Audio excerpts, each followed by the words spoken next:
ರಶ್ಮಿಕಾ ಮಂದಣ್ಣ ಎಂದ್ಕೊಳ್ಳೆ ಫಸ್ಟ್ ನೆನಪಾಗದೆ ಅವರ ಸುಂದರ ಮುಖ, ಮುಗುಳ್ನಗು, ಮುದ್ದು ಕ್ಯೂಟ್ ಆಗಿರೋದು ಅಲ್ವಾ.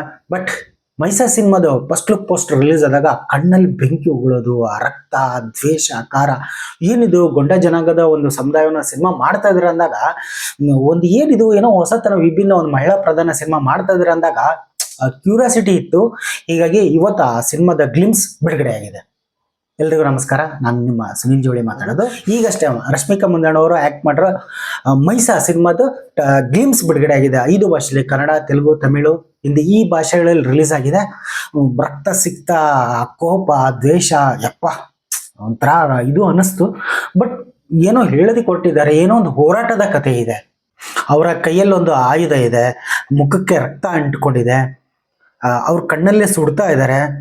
ಸೊ ಹೀಗಾಗಿ ರವೀಂದ್ರ ಪುಲ್ಲೆ ಅವರು ನಿರ್ದೇಶನ ಮಾಡಿರೋ ಈ ಸಿನಿಮಾ ಅಂದ್ರೆ ರಶ್ಮಿಕಾ ಅವ್ರ ಮಂದಣ್ಣ ಹೇಳಿದ್ರು ಈ ಹಿಂದೆ ಮರಸೂತ್ಸವ ಪಾತ್ರಕ್ಕೆ ಸೀಮಿತ ಆಗದೇನೆ ಒಂದು ವಿಭಿನ್ನವಾಗಿ ಮಾಡಿದ್ದೀನಿ ಅಂತ. ಆ ವಿಭಿನ್ನ ಪಾತ್ರ ಯಪ್ಪ ಒಂಥರ ಸಖತ್ ಕಿಕ್ ಕೊಡ್ತಾ ಇದೆ. ಮೈಸಾ ಈ ಹೆಸರನ್ನ ಇಡೀ ಜಗತ್ತೇ ನೆನ್ಪಿಟ್ಕೊಳ್ಳುತ್ತೆ ಅಂತ ರಶ್ಮಿಕಾ ಮಂದಣ್ಣ ಅವರು ಟ್ವೀಟ್ ಮಾಡಿದ್ರು, ಇನ್ಸ್ಟಾಗ್ರಾಮ್ ಅಲ್ಲಿ ಪೋಸ್ಟ್ ಮಾಡಿದ್ರು. ಅದರಂತೆ ಇದೊಂಥರ ವಿಕಾರ, ಏನೋ ಹೊಸ ಜಗತ್ತು, ಒಂಥರ ವಿಭಿನ್ನ ಜಗತ್ತು, ಏನೋ ಒಂದು ಹೋರಾಟದ ಕಥೆ ಇದೆ. ಗೊಂಡ ಸಮುದಾಯದ ಕಥೆಯನ್ನು ಅಂದ್ರೆ ಅವರ ಬದುಕು, ಆ ಟೊಂಕ ಕಥೆ ನಿಂತ್ಕೊಂಡಿದ್ದಾಳೆ, ಕತ್ತಿ ಹಿಡಿದು ರಕ್ತ ಮಿಂಚು ಬಾಂಬ್ ಬ್ಲಾಸ್ಟ್ ಆಗೋ ತರ ಇದೆ.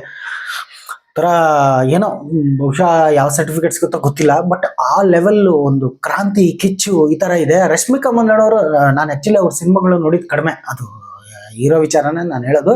But last time the girl friend cinema ನೋಡಿದಾಗ ನನಗೆ ಮೆಚ್ಚುಗೆ ಬಿಟ್ಟು ಅದ್ರ ಬಗ್ಗೆ ಒಂದು ವಿಡಿಯೋನೂ ಕೂಡ ಮಾಡಿದ್ದೆ. ಈಗ ಸಡನ್ ಆಗಿ ಇವತ್ತು ರಿಲೀಸ್ ಆಗಿರೋ ಇದು ಗ್ಲಿಮ್ಸ್ ಎಲ್ಲ ನೋಡೋದು, ಸಡನ್ಲಿ ಅಲ್ಲ, ಡಿಸೆಂಬರ್ 24ಕ್ಕೆ ಒಂದು ಇದನ್ನ ಆಗುತ್ತೆ ಅಂತಾನೆ ಹೇಳಿದ್ರು ಯೂಟ್ಯೂಬ್ ಜಗತ್ತಲ್ಲಿ. ಸೊ ಅದೇ ರೀತಿನೇ ಬ್ಲಾಸ್ಟ್ ಆಗಿದೆ ಅಂತಾನೆ ಹೇಳ್ಬೋದು.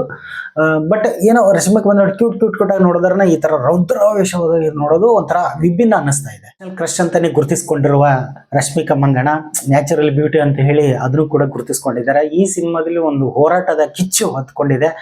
ಸೊ ಇನ್ನು ಯಾವ ರೀತಿ ಕ್ರಾಂತಿಕಿರ ಕಿಚ್ಚು ಹಚ್ಚಿಸ್ತಾರೆ ಅದನ್ನ ನೋಡೋಣ ಏನಾಗುತ್ತೆ. ಕಲಾ ಚಿತ್ರದ ಕಥೆಯನ್ನ ಚಿತ್ರದ ನಿರ್ದೇಶಕರು ಎಲ್ಲ ಸಂಶೋಧನೆ ಮಾಡಿ ಈ ಸಿನಿಮಾ ಮಾಡಿದಾರೆ ಅಂತ ಕೇಳ್ಪಟ್ಟಿದ್ದೀನಿ. ಹೀಗಾಗಿ ಇಡೀ ಚಿತ್ರತಂಡದವರಿಗೆ ಒಳ್ಳೇದಲ್ಲಿ. ನೀವು ಕೂಡ ಈ ಗ್ಲಿಮ್ಸ್ ನ ನೋಡಿ, ಹೊಸ ತರ ಇದೆ.